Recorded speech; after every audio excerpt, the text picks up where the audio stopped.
The irony of the situation was not lost on Danny. He had suddenly leapt from her side and bolted to the waiting room. There he insisted on buying drinks for the entire house. "Here's to Annie," he had toasted. Yep, the only lady I ever knowed what has a sense of humor in the hay." Thus it was that Big Annie and Danny were old friends. Each year, on Danny's birthday, Annie sentimentally baked and cut a huge birthday cake. In times of trouble or doubt, they did not hesitate to consult each other. The time Danny was arrested on suspicion of moonshining, Big Annie promptly went as cash bond. She was constantly bailing Buller and the boys out of their endless scrapes. She did it all for Danny, plus 9% interest, compounded. Hence it was that in May, when one of Big Annie's favorite girls lay at death's door over at the Chippewa Hospital, Danny washed and herded all of the boys in from Hungry Hollow to pay their respects. Even Timmy reluctantly tagged along. The hospital room was banked with flowers and potted plants and sprays from Spike and Buck and Slim and other of the poor girl's anonymous admirers. Danny and the boys reverently added a huge bouquet of trailing arbutus. Big Annie and her current girls, Pearl and Hazel, stood on one side of the bed, and Danny and the boys on the other. The stricken girl lay in an uneasy state of semi-consciousness.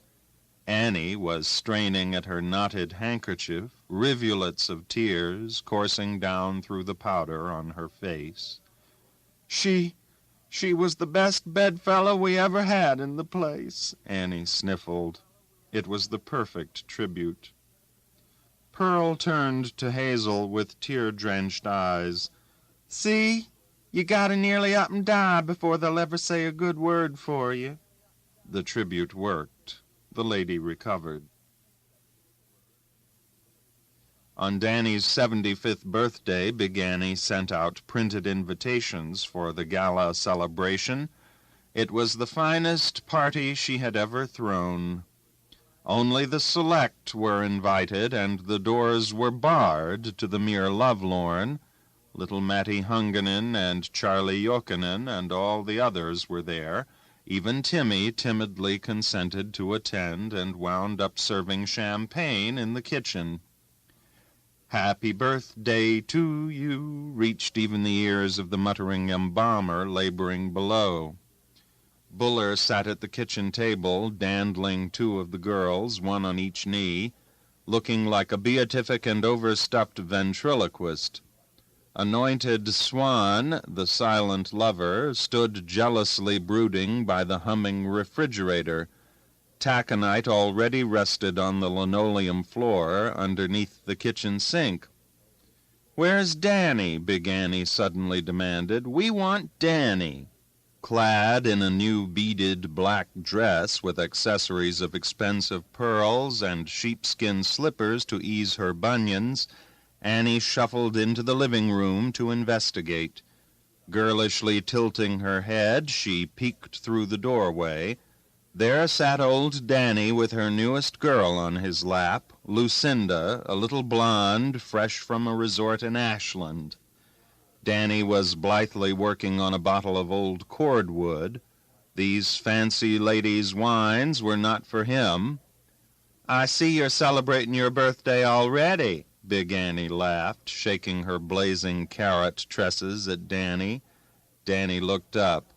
"When you're 75, ma'am, you don't celebrate your goddamn birthday, you only observe it." "I'd hate to trust you, you old goat," Annie chortled, still gaily shaking her orange curls, turning and flapping back to the kitchen. "Imagine her insulting a poor old man what wouldn't hurt a bloody fly," Danny muttered darkly. "Anyway, old Danny doesn't like flies," he added, giving Lucinda a slow paternal pat on the buttocks. Little Lucinda stirred restlessly on his lap. She was beginning vaguely to sense that maybe Big Annie had something there. "Come on, Danny," she laughingly teased, leaping to her feet. "Let's go and join the others. What do you think this is, your birthday?"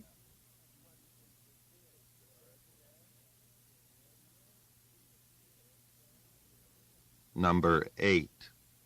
The Burial. Little Matty Hunganen was going to town. It was his regular day to deliver milk and eggs to his customers in Chippewa, but that was not all. He had stealthily crept from the side of his snoring wife, Impey, at 3:30 a.m., and worked until daylight currying and rubbing his hay-bloated, dung-coated horses, Fred and Anzio. Matty had scrubbed his face and put on a green necktie and even donned his second-hand Burberry overcoat. Such an unwanted burst of industry and display of sartorial elegance filled his doer-wife Impey with black suspicion. "What you going for do in town, Matty?" she asked in her high-pitched voice as Matty hurriedly put the freshly polished harnesses on Fred and Anzio and hitched them to his long sleigh. Impey was a vast, besweatered female with great breasts which flowed down her person like sagging bladders of wine. She was rumored to possess a bad temper, which was probably not improved by having to minister to the half-dozen odd little blue-eyed Hunganens who overran their farm. When she was angry with Matty, she always spoke to him in English, swearing at him only in Finnish, so that he would surely not miss any of the words. She did this not only because the township school-teacher had recommended that English be spoken in the home for the sake of the children, but because this alien language seemed to lend an additional iciness to her diatribes. The net result was that she and Matty nearly always conversed in English. "What you going for do in town?" Emmy repeated coldly. A purposeful woman, she would not be put off. "Why sell them milk and eggs, of course, Impey," Matty answered innocently, drawing back in injured surprise and buttoning his Burberry tightly about his throat against the stinging March wind. Impey stood with her legs apart, her great red hands resting loosely on her broad hips. It was a bad sign. "What for you clean horses that way and wash your face and wear that best coat?" Impey was openly skeptical. "Oh, that," Matty said, flushing under her steady scrutiny. "I guess I forgot for tell you. Matty's going funeral too, Impey. You see, I got to put my friend for box. I be carryman his funeral. What you call that, palsy bearer? Matty got to get little dolled up for that." Impey said. "Who's that friend you who's going and die? Funny you never tell for me. Other times when you come home, Sippiwa, like old windmill, you always talk, talk, talk. Who's this friend who die so quick?" Matty bit his lip. He blinked, wrestled with a recalcitrant memory. "Well now, ain't that funny? I forgot his names." Matty brushed away a fugitive tear. "But he's my best friend," he added loyally, clucking the horses into a fast trot. "Better you be home for your supper," Impey shouted after him. "Sarp on the dot with all that milk and egg money, or I fix you good, old soakman." Matty winced under the lash of his wife's voice and clucked the horses to an even faster pace. The sleigh runners sang and squealed over the frosty March snow. Out of sight of the farm, he looked down and lovingly patted the sleeve of his Burberry. Next to his team of horses, it was his proudest possession. He had purchased it the year before in Chippewa at a rummage sale conducted by the good ladies of the Methodist Church. "Do you want to sell that there coat?" Timmy had eagerly asked him the first time Matty had appeared at Hungry Hollow with it the fall before. This was following an unfortunate trip to Chippewa and a bitter quarrel with his wife. Matty had spent all the milk and egg money and had been obliged to flee to Hungry Hollow for his life. "Where did you get that coat?" Timmy insisted. Matty and Danny and the boys were sitting over their after-breakfast coffee. "I buy that coat seeking hand at a rummage sale for payment of Metotit certs in Chippewa," Matty proudly answered. "She's not no any for sale," he added firmly. Timmy, ordinarily very gentle, was disgruntled and rancorous. He coveted Matty's fine English coat. "Then why in hell don't you get a haircut if you're going to sport such a swell coat?" It was not like little Timmy to indulge in such personalities. The coat had become a sudden obsession. Matty grinned, taking up a spoon and thoughtfully agitating his coffee with all the noisy vigor of a Swedish bell-ringer. "Matty like wear his hair long this time of year for winter driving." The laughs had been on Timmy.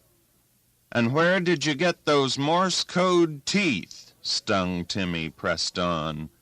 "What you mean, Morse code teeth?" Matty had innocently asked.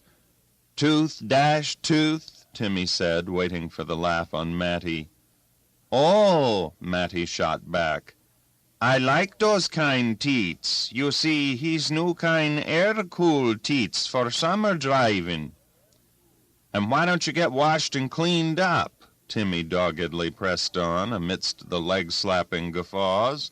"You look half froze. Did you sleep outside last night when you was on your drunk in Chippewa? Did you?" Matty rose from the table and drew himself erect. These insults had gone far enough. He spoke with quiet dignity. "Matty never sleep outside last night. No, Matty sleep box-car." "Lay off, Timmy," Danny said when he had caught his breath. "You just can't win." Little Matty Hunganen was one of those luckless, hag-ridden mortals whom the goddess of trouble seemed to have selected for her more imposing experiments. He was continually in the toils of trouble with his wife, trouble with the Chippewa police, trouble with his milk and egg customers, and sometimes just in plain trouble with trouble. The hot breath of calamity and misfortune dogged his footsteps and fanned his skinny neck like a beagle on the trail of a tired rabbit. But little Matty had the spirit and heart of a lion. When the going got roughest, he held his head high, stuck out the Adam's apple on his wrinkled tom-turkey neck, grinned his Morse code smile, and ordered a double shot of old cordwood. When Matty told Impey he was going to attend a funeral in Chippewa that morning, he told the truth, but not the whole truth. That the deceased was his best friend was a slight overstatement. The departed was a prominent local Irishman whom Matty had never laid eyes on, one Seamus John Patrick O'Rourke. Conversely, that Matty was going to be a carryman was a slight understatement. He was, in fact, going to drive the hearse. He was head carryman. He had made it up with the Irish undertaker in charge, Big Annie's alcoholic tenant, in Charlie's place on the last trip to town 3 days before. It seemed that the harried embalmer couldn't rent a team of horses from any of the local liveries because of his droll tendency not to pay. But he could borrow a hearse if Matty would only drive it with his team of horses. Would Matty do it? He'd be well paid as soon as the services were over. "That's okay," Matty had replied, glad to earn a few extra dollars to invest in old cordwood, and not have to account for it to Impey, as he was obliged to do with every penny of the milk and egg money, "What time you like for me to be there?" The embalmer and little Matty touched glasses.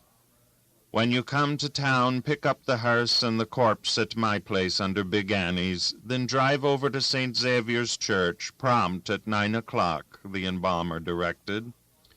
"Matty'll be there, yonny on the dot," Matty solemnly avowed, tossing down his drink. On the cold drive into Chippewa for the funeral, Matty kept clucking his horses so that he would arrive in time to imbibe a few drinks at Charlie's place before the service started. After all, this was his first venture in the solemn business of driving a hearse, and one needed to be fortified for so macabre a task. When he arrived in Chippewa at 8 a.m., the horses were steaming from their fast trip. He tied them in the alley in back of Charlie's place. Charlie was not down yet, but one of his Finnish bartenders was on duty. "Hello," Matty said. "Gimme big beer and 2 double shots old cordwood." He shivered with mingled cold and anticipation. "'S pretty cold morning this morning." "But I guessing not for long," Charlie's bartender cynically remarked, setting up the drinks on the bar. "Ah," Matty said, unbuttoning his Burberry. "Gimme 1 more double shots. Please omit beer, please." "Say," Charlie's bartender suddenly remembered, "Danny Guinness and them crazy holla boys were in last night for that big celebrations today. They want you to meet them at Sipua House when you true arrived at funerals." "What celebrations?" Matty asked. "Why, St. Patrick's Day. Didn't you know it were St. Patrick's Day? What for you wearing green neckties then for?" "Oh," Matty muttered uncertainly, gulping down his drink. "St. Paddy's Day. St. Paddy? Who the hell is that St. Paddy?" He hurried out and untied his horses and raced over to the Chippewa house. Mrs. Smedberg stood blinking behind the lobby desk. She shook her head. "Danny told me to tell you he and the boys would be waiting for you at Andy Björnman's saloon over by the depot," she told anxious Matty. "Thank you, please." Matty left the hotel and raced his team over to Andy Björnman's saloon.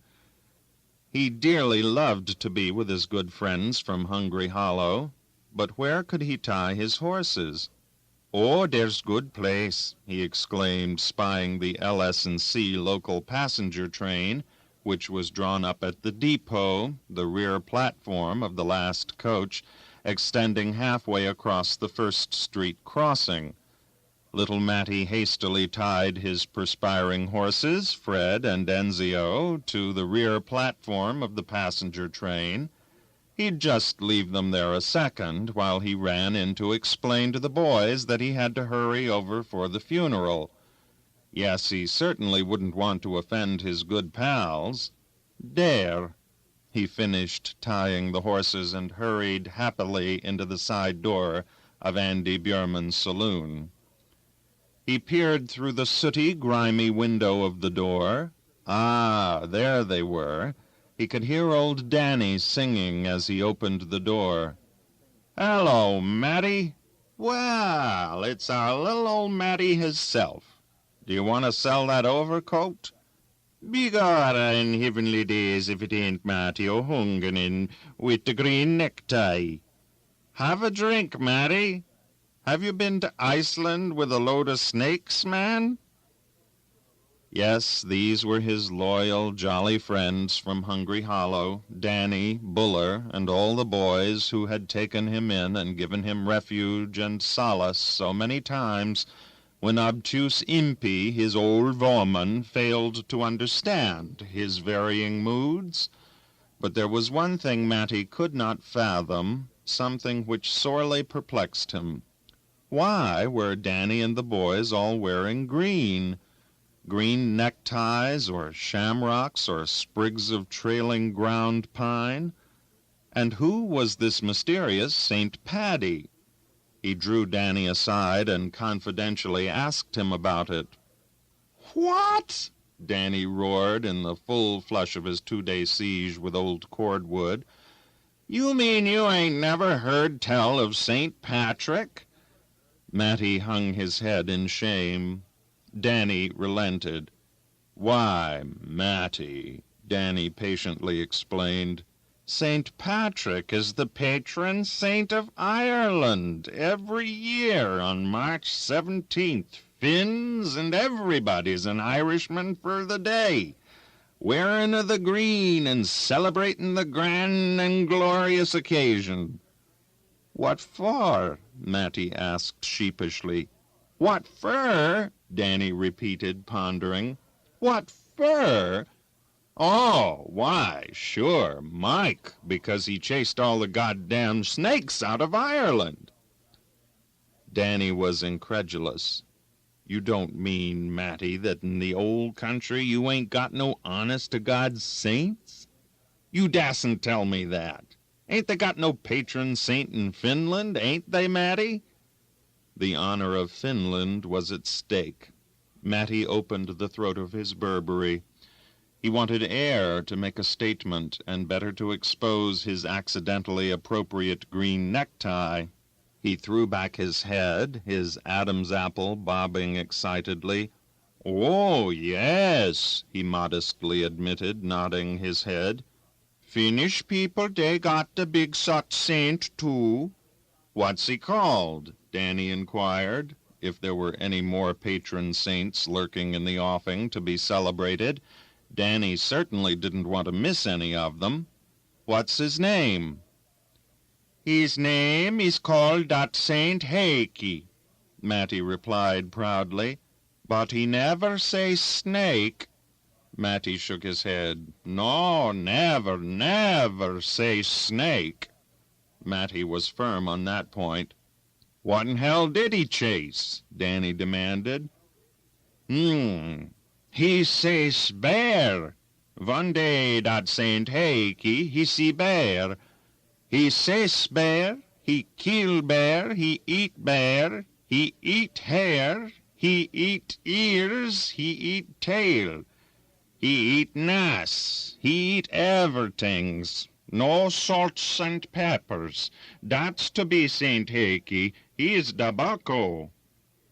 "Well, I'm a goddamn side-hill gouger," Danny roared. "Drinks for the house. Make her snappy, Andy. We gotta hurry over and watch Matty drive for Seamus O'Rourke's funeral." "Were you attending the funeral service, Danny?" Andy Bjurman respectfully inquired, making conversation as he grabbed up a bottle of old cordwood. Danny glared at poor, unsuspecting Andy. Had he forgotten that Seamus O'Rourke and Danny were bitter enemies ever since the deceased, a former saloon-keeper, had tossed Danny from his place of business with the timely aid of 2 bartenders, some 40-odd years before? Attending his funeral, indeed. "No, I ain't," Danny replied sharply. "When I hates a man, I hates his corpse. But I'm sure going over to make certain Matty hauls the remains away."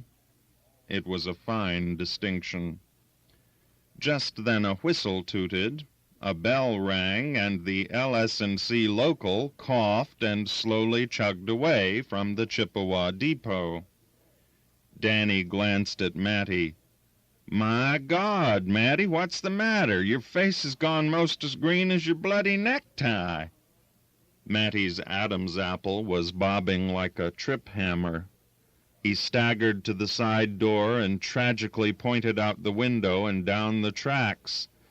Danny and the boys barely caught a last glimpse of Matty's fleeing horses in the wake of the train as the strange procession disappeared around the slow curve by the warehouses just east of the Chippewa Fuel Company. Horrified, Matty's words were wrenched from him in dry sobs. "Matty tie horse is for train. Train go. Horses go. Now Matty go," he moaned. He then abruptly turned and charged out the door and down the tracks, his green necktie and the tails of his Burberry pointing out straight behind him. Danny quickly sprang into the breach. "Boys, we gotta help poor old Matty save his horses. We gotta make sure he buries old flannel-mouth O'Rourke this morning." He leapt to the door and held it open, waving the rescue squad on its way. "Come on, boys, step lively now. We gotta help little old Matty." Led by eager Buller, the boys piled pell-mell out of Andy's side door and took up the wild chase to help their friend. Danny then quietly shut the door, stepped nimbly over to the bar, said a brief scold to Andy, and deftly drained all of the remaining drinks. "Ah," he said, drying his mustaches and winking at Andy. Then he turned wordlessly and rushed from the place to join the mad cavalcade. He'd personally see to it that Seamus O'Rourke was buried on schedule. Danny overtook and passed Buller and the boys just opposite the old gas house. "Good morning, boys," he shouted amiably as he sped past them, his legs working like twin pistons. Plunging Buller could only wildly roll the distended whites of his eyes as he lumbered onward, purple from his vast efforts. Danny overhauled Matty just beyond Partridge Creek. "Your coat's unbuttoned, Matty," he chirped. The two ran a dead heat for 50 paces, and then Danny sighted the horses and streaked into the lead.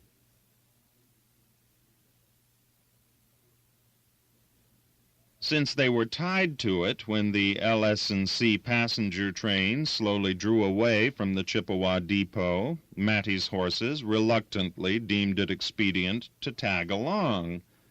The result was not fortunate. This is not to intimate that the L.S.&C. local could outrun Matty's horses. There is no occasion to defame Matty's horses like that. But it was the end of winter, and the pocked roadbed was icy and uneven, and the environment was somewhat strange even for Matty's horses.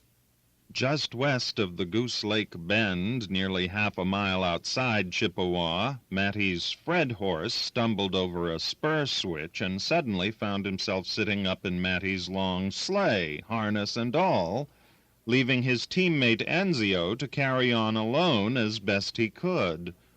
The novelty of the situation suddenly palled on Enzio, a proud animal who was not used to following trains alone. Enzio rebelled, skidding to an abrupt stop. The L.S.&C. was equal to the occasion. The hempen tie rope stretched, strained, and finally parted. As though to celebrate its sudden sense of release, the L.S.&C. tooted and went happily on its way, seeming to gain speed, in fact, none the wiser that it had hauled two deadheads for nearly a mile. As Danny rounded the bend and spied the forlorn team, he shouted, "Whoa there!" and let out a final burst of speed. "Steady there, Enzio, steady, boy," Danny spoke soothingly, coming up to the team and patting the perspiring lead horse to comfort him until the others arrived. In a few seconds, winded Matty hove into view and tearfully joined him. "Oh, my poor horses! Oh, my poor horses! Matty never going touch 'nother drop booze." When the boys arrived, Danny directed Purple Buller to assist Fred Horse down from the sleigh. "Easy there, Fred, easy, boy," Buller puffed as he mightily braced himself and eased the squatting horse off his haunches and down onto his quivering legs. "There." Buller staggered over to the sled and fell into it, lying there heaving and blowing and gasping like a winded whale. Matty threw both his arms around his horses and drew their heads down against his flapping Burberry. "Oh, Reddy, oh, Anzy, oh, never, never again will Matty tie you up for goddamn choo-choo rain." Matty's desperate embalmer and the numbed and half-frozen pallbearers were waiting dully at the curb before St. Xavier's Church, as Matty slithered the sleigh hearse around the corner of Magnetic Street into Maine. He was only an hour and 45 minutes late. After such a harrowing experience, he and the boys had just had to stop at Andy's and have a few more double shots of old cordwood. Danny and the boys had been simply grand. They had hurriedly gotten the body into the hearse from the deserted chapel below Big Annie's. Buller had had to be restrained from doing it all alone. "Whoa!" Matty shouted, driving up before the church. The perspiration rose from the tired horses like smoke from the LS&C local passenger locomotive. Yep. They was both steaming like a baker's arm," was the way Danny explained it later, over in Charlie's place. "Back the hearse into the curb so we can get at the body," the harried embalmer hissed at Matty. Okay, Matty answered placidly. "Hold you horses." Rising to the occasion, he briskly wheeled the horses out on the street, profanely shouting orders at them. "Giddy up, Reddy and Denzio. Whoa, you son of bits. Back up now, little bit. Easy. Whoa." Matty leaned around and brightly inquired, "How's dat, Mr. Berryman?" The hearse was backed in at a 45-degree angle to the curb. "You got her in crooked, can't you see? Reef 'em out and try her again," the embalmer whispered icily through his teeth. Matty was growing nettled. He tried her again, shouting and sawing at his team. But this time he wound up angled out just as bad on the other side. He sat staring straight ahead, stolidly awaiting developments. "Try her again, you Finlander fathead," hissed the voice from the rear. Something snapped inside Matty. After all, he was a United States citizen and a voter, and he paid his taxes. Who was this Irisher who worshipped St. Paddy, the patron saint who merely chased snakes? Who was he to be ordering little Matty Hunganen around this way? Matty leaned over the edge of the hearse and leered back at the ecstatic embalmer and the numbed pallbearers. He cleared his throat. "Enough of this buffoonery." "Take the son of beats out," he ordered gutturally.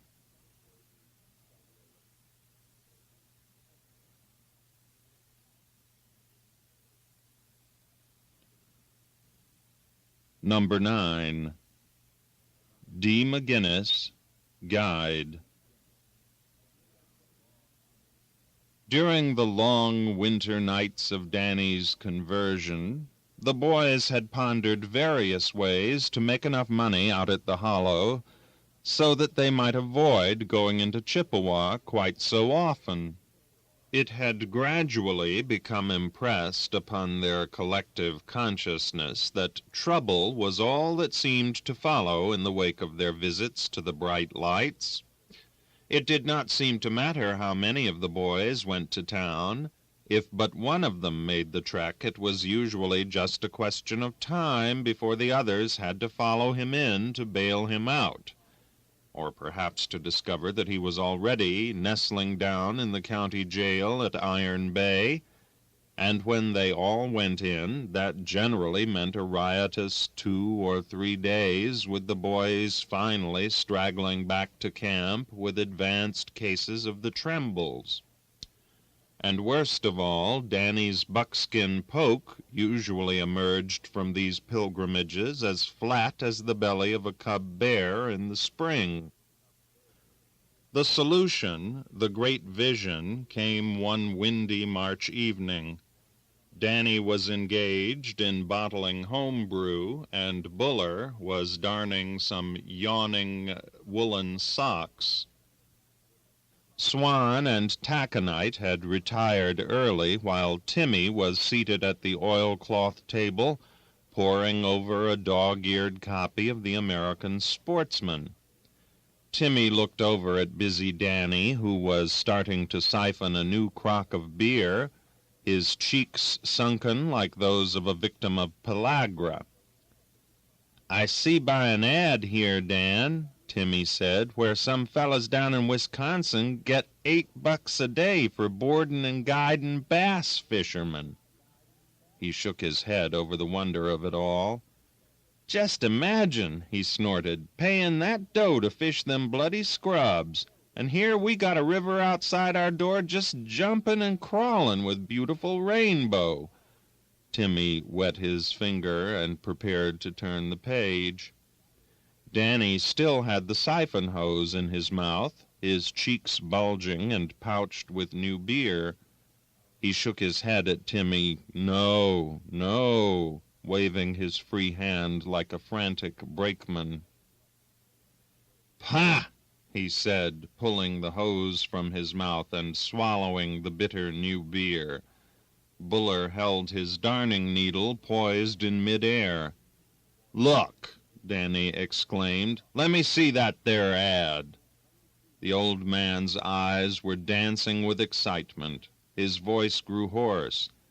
"Look, Timmy boys, if them fellas down in Wisconsin can get paid for letting them city dudes catch those grubby tourist fish, why in hell can't we do the same bloody thing with our own beautiful rainbows down in the river?" Inspired, Danny and Timmy worked far into the night on their roseate plans to make Hungry Hollow a mecca for tired city dwellers. They would run the first ad in a Chicago newspaper. Every small town in America has its big town, and Chicago was Chippewa's. Anyway, Timmy had a cousin that had married a girl whose brother was a pressman on one of the big Chicago sheets. It was easy. When the first batch of tourists arrived, Timmy and the boys would go and stay at Mattie's farm. It was deemed fitting that Danny should act as official host and guide at the debut.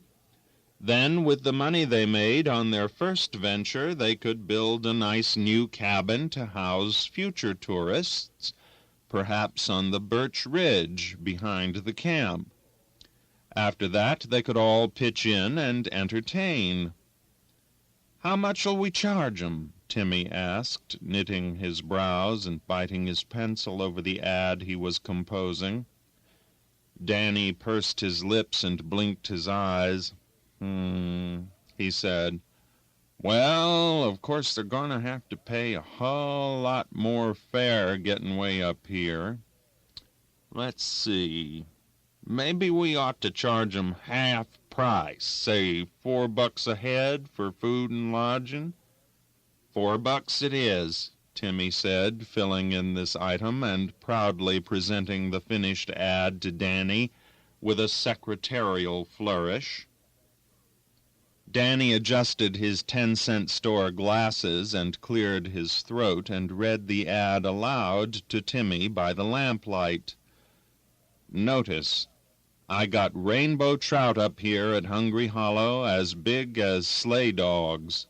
You capture 'em and I'll cook 'em. $4 per day per head for food and lodging. Expert guide free. Write me, care of Charlie's Place, Chippewa, Michigan. Respectfully, D. McGinnis, proprietor. Danny blinked at Timmy with shining eyes. "Boy," he breathed rapturously, "that there's so purty that I'm all kinda swole up inside." Danny blissfully closed his eyes and shook his head. "Timmy, you're a genius." It was early in May, and the haunting, delicate scent of the trailing arbutus hung in the clear spring air. Old Danny walked into Chippewa to meet the first contingent of city visitors. Matty Hunganen had brought the magic letter out from Charlie's the week before. One of Michaela the Finn's logging trucks picked up Danny near the bridge over Barnhart Creek, so he got into town just at the dusk of the beautiful May evening.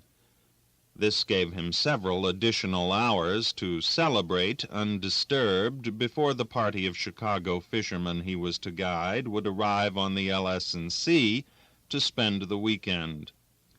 Timmy's ad had worked like a dream.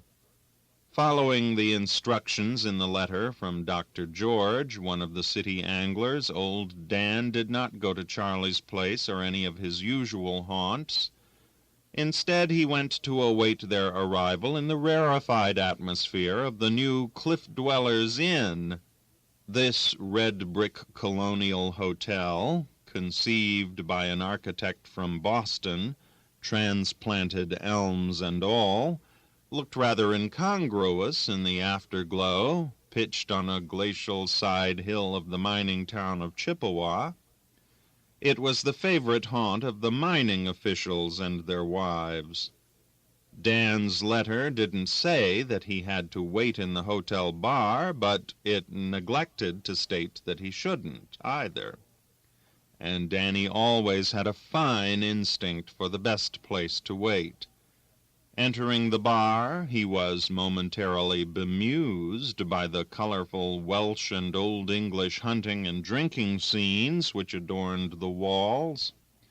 The resourceful Boston architect was not going to let any indigenous scenes of logging and iron mining corrupt his fairy brainchild. "Well, I'm damned if one of 'em ain't pinching her butt," Danny muttered, staring at a heckled barmaid painted on the wall. "I wouldn't mind it myself."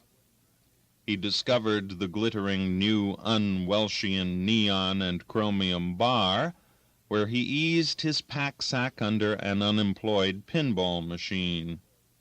Eyebrows and weedy mustache bobbing in synchronized anticipation, Danny loudly ordered a double shot of Pile Run whiskey. There was a pause in the bar's occupation, known as the drinking hour. "I said I wanted a double shot of Pile Run," Danny repeated, his mustaches bristling dangerously. The chipper young bartender, just fresh from Duluth, superciliously eyed Dan's aromatic red plaid hunting jumper and his high-water stag pants and muddy rubber boots. "What do you prefer for a mix, sir?" he asked, disdainfully wrinkling his nose. He was sure it was not arbutus he was smelling.